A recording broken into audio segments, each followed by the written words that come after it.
인터뷰. 모두를 위한, 모두를 향한, 모두의 궁금증 훅 인터뷰. 윤석열 정부의 첫 한미 정상회담이 끝났습니다. 바이든 대통령의 행보와 발언으로 정상회담 결과 한번 분석해 보겠습니다. 그리고 북한에 보내는 메시지는 짧고 강경했습니다. 그 속뜻이 뭔지도 물어보겠습니다. 한반도 평화포럼 이사장 김현철 전 통일부 장관 모셨습니다. 안녕하세요. 예, 안녕하십니까. 장관님 오랜만에 뵙겠습니다. 네, 반갑습니다. 잘 계시죠? 네. 장관님, 저 한미 정상회담 있었습니다. 어떻게 보셨습니까? 예, 한미 정상회담이 이제 윤석열 정부 들어와서 처음으로 열렸는데요. 네. 한미 관계의 돈독한 관계를 네. 확인했다. 이렇게 이제 평가할 수 있을 것 같은데. 네.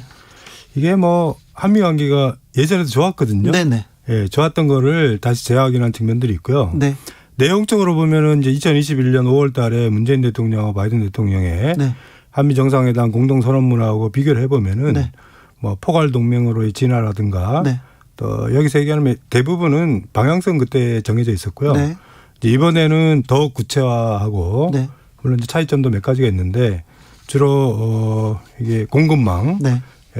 이게 이제 인도 태평양 경제 프레임워크가 이제 오늘 출범을 했는데 이제 그런 부분들에 대해서 조금 더 구체화됐다 하는 게 이제 차이로 보여집니다. 네. 한미 동맹은 더 공고해졌다. 그런데 그 토대가 바뀌지 않고 잘 가고 있다. 이렇게 보면 되겠네요.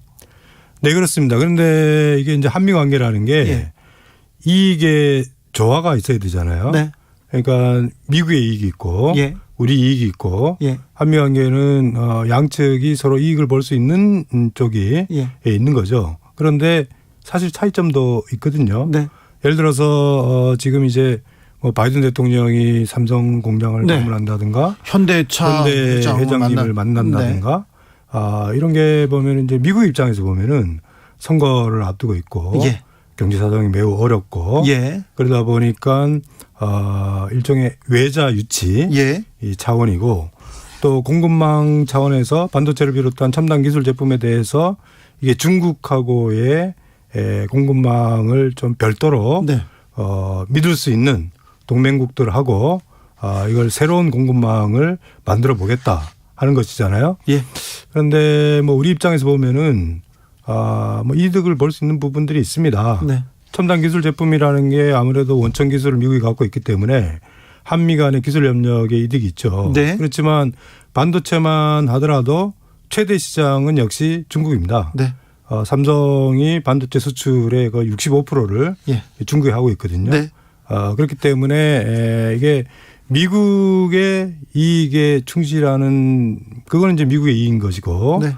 우리의 이익을 어떻게 찾아낼 것인가 하는 것도 네. 앞으로의 과제라고 볼 수 있습니다. 네. 속보 알려드리겠습니다. 윤 대통령이 CNN과 인터뷰를 가졌는데 북한 망하게 할 생각 전혀 없다 이렇게 얘기했어요. 한반도 전술핵 재배치 가능성도 배제했는데 북한 망하게 할 생각 전혀 없다. 이런 메시지가 조금 이렇게 거칠고 강경한 메시지가 남북에 좀 악영향을 주지는 않을까. 저는 그 생각이 좀 약간 덜컹하기도 합니다. 예, 윤석열 정부에서 대통령도 그렇고 네.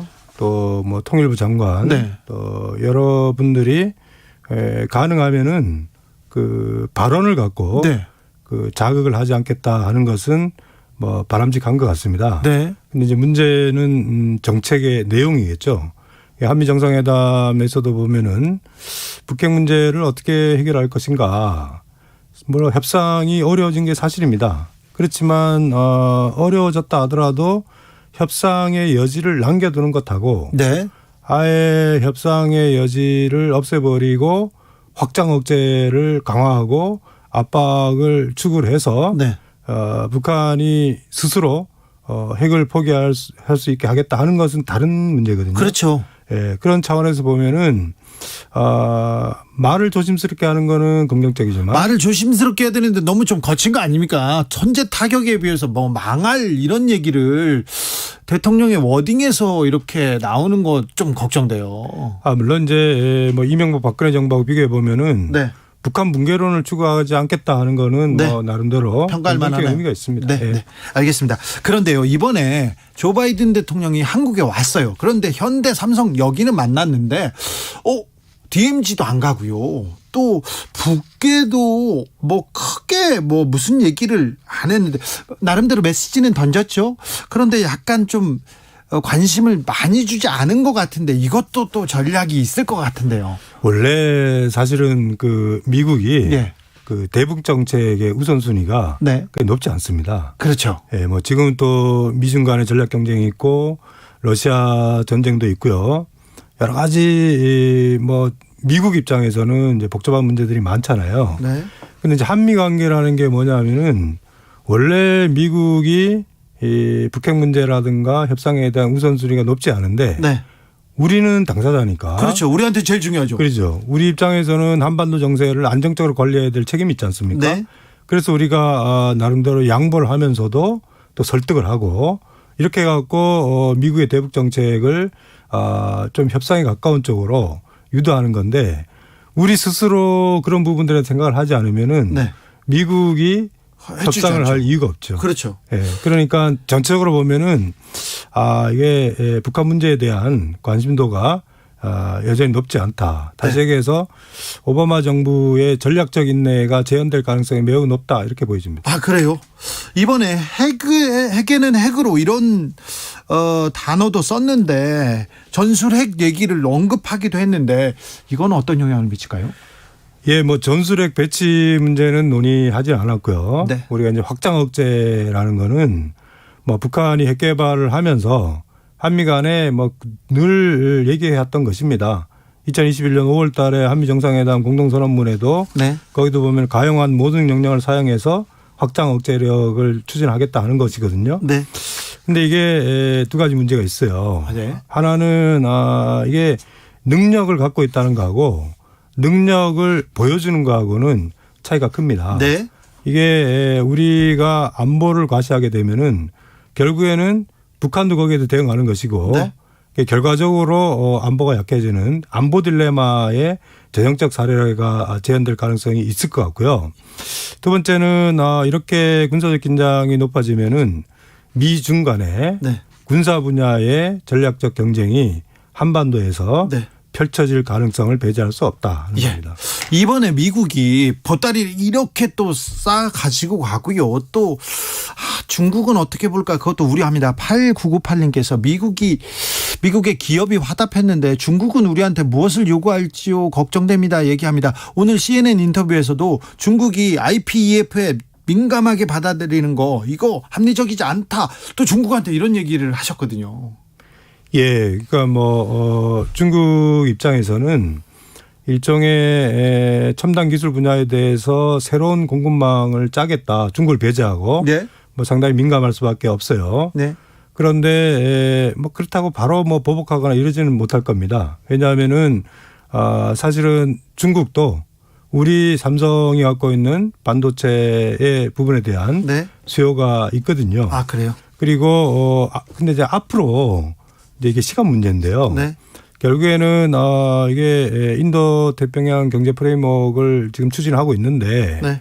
대만도 지금 빠져 있고요. 예. 동남아시아 국가들도 중국과의 관계를 고려해서 싱가포르를 제외하고 나머지 국가들은 좀 소극적이거든요. 네. 그러니까 이제 미국도 그런 국가들의 여러 가지 입장들을 고려해서 이게 좀 신중하게 지금 접근을 하고 있는데 네. 우리 입장에서 보면은 결국에는 중국의 시장을 배제하고 어디 가서 반도체를 팔 수 있겠습니까? 아, 그렇죠. 경제를 중국하고 또 떼놓을 수가 없거든요. 그렇죠. 네. 그래서 그러니까 어려워요, 우리는. 그러니까 이제 우리가 뭐 공급망에 다변화해야 된다 하는 얘기들은 많이 있지만 네. 시간이 많이 걸릴 것 같고요. 네. 그리고 그런 대체 시장을 찾는 노력들도 예. 아마 여러 가지 좀 노력을 좀 많이 해야 될 것 같습니다. 아, 참 또 정권 초기에 또 외교적으로 기싸움 한 번씩 하지 않습니까? 뭐 핵실험도 하고 저쪽에서 미국에서는 또 강경 발언 쏟아놓고 중국 같은 경우는 사드 배치 때처럼 막 또 강하게 나올 수도 있고 참 우리는 북한도 신경 써야지 중국도 미국도 참 어려운 것 같습니다. 중국과의 관계 어떻게 해야 좀 현명한 외교 관계 이어갈 수 있을까요? 뭐 균형이라는 게 네. 뭐 양측의 균형을 잡는 방식도 있지만은 네. 이 한미 관계를 이렇게 진전시키면은 네. 또 이 진전된 거를 갖고 한중 관계를 보완하는 네. 좀 지혜가 필요합니다. 네. 그리고 이제 더 중요한 거는 이게 반도체 같은 경우에도 우리가 일종의 이제 이 기술 경쟁력을 계속해서 유지하는 게 굉장히 중요하거든요. 네. 그래서 이 기술 경쟁력을 유지하기 위해서 인력 양성이라든가 네. 또 국가의 어떤 산업 정책이나 이런 부분들에 대해서 조금 더 깊이 있게 준비를 해야 될 것 같습니다. 알겠습니다.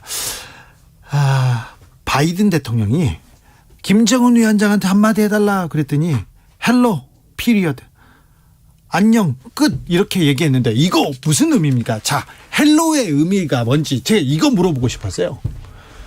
주말 그러니까 내내 물어보고 싶어가지고. 네.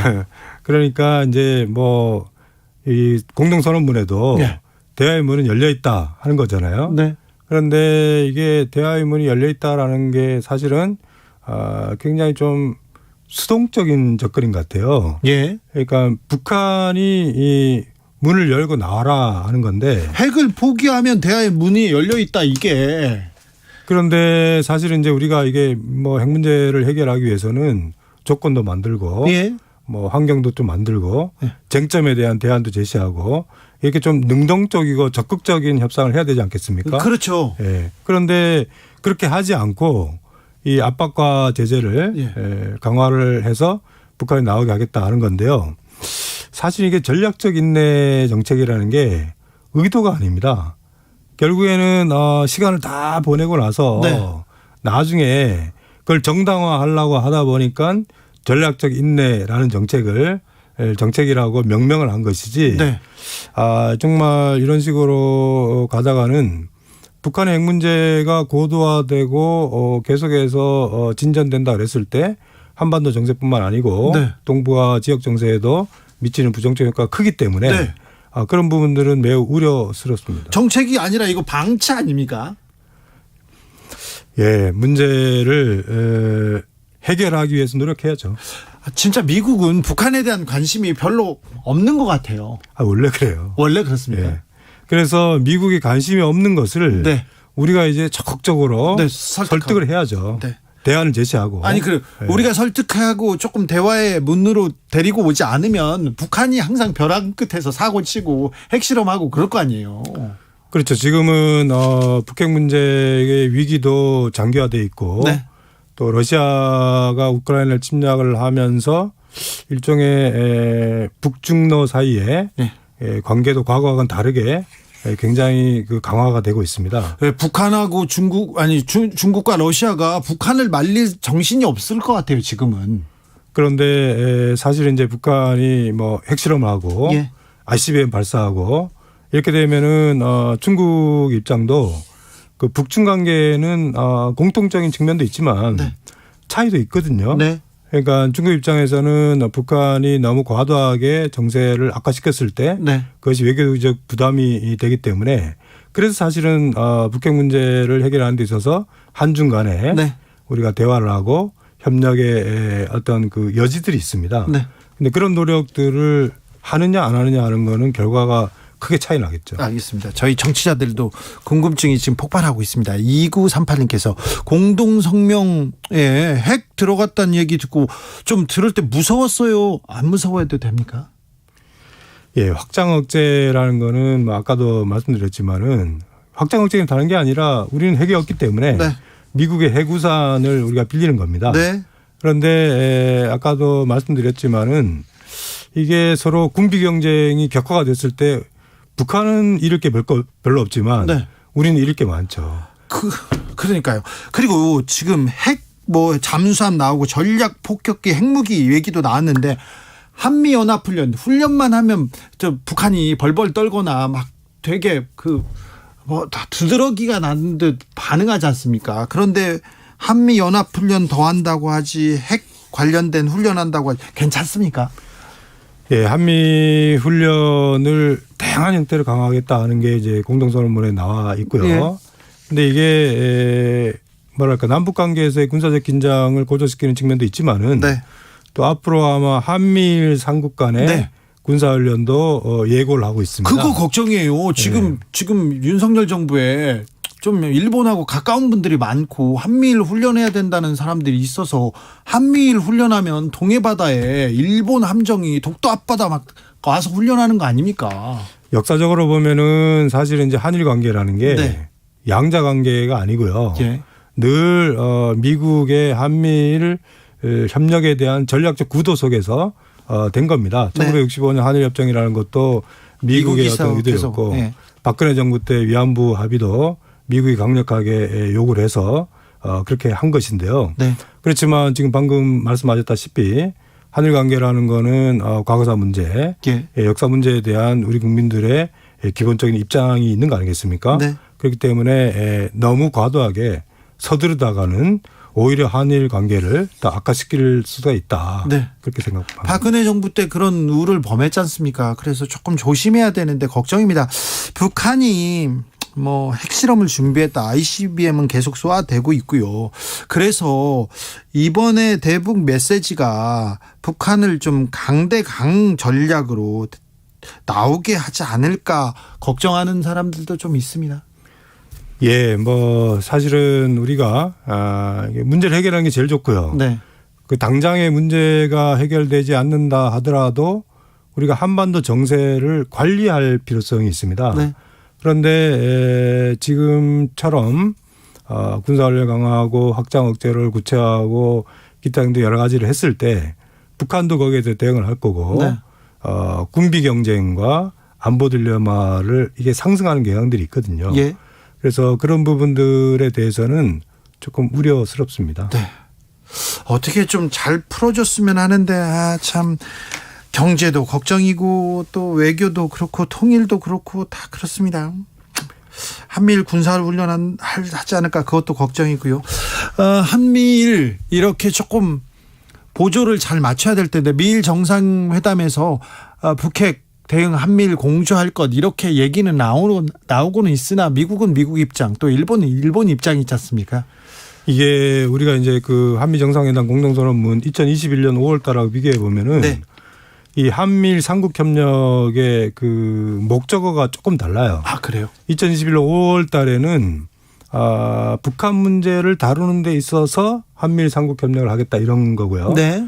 근데 지금은 북한의 도발에 대응하기 위해서 한미일 삼국 협력을 하겠다 하는 겁니다. 네, 어떤 차이가 있습니까? 있죠. 그러니까 북한 문제를 다룬다라는 거는 그야말로 안보와 협상 두 가지를 다 고려를 하는 거지만은 이거는 지금 이제 나온 거는 북한의 전략적 도발에 대해서 한미일 간에 안보적인 측면에서의 협력을 강화하겠다 하는 것이니까요.